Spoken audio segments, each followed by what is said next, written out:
Mon héroïne Clara, c'est la trentenaire parisienne, très 7e arrondissement. Elle est mariée, elle a une vie plus qu'enviable. Elle passe pas mal de temps sur ses réseaux sociaux, son Instagram, c'est un petit peu la quintessence de sa journée. Et elle réalise au fait au fur et à mesure, un petit peu comme Mrs. Dalloway dans le livre de Virginia Woolf, que tout le décorum et tout le cérémonial de son quotidien finalement est assez vain et ne suffit pas à la combler. Et ça c'est quelque chose qui est vraiment très important chez Clara.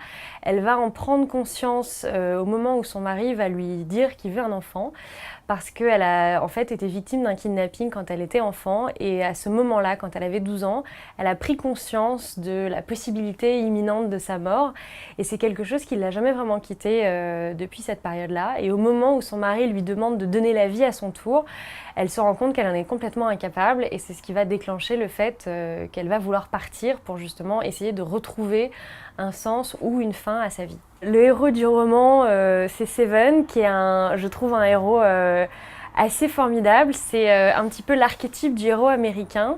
C'est un homme qui est très fort, il a fait la guerre plusieurs fois, il est très grand, il est très beau, il est très musclé, et il est plein de fêlures dont on ne prend conscience qu'au fur et à mesure du livre, et dont lui ne prend conscience qu'au fur et à mesure du livre, parce que c'est un ancien militaire qui a été obligé de rentrer puisque la guerre est terminée, donc maintenant il est obligé de rentrer. Il a trouvé aux États-Unis un métier qui ne le satisfait pas plus que ça, mais qui lui permet d'avoir un métier par opposition à plein d'autres anciens militaires qui n'en ont pas après la guerre.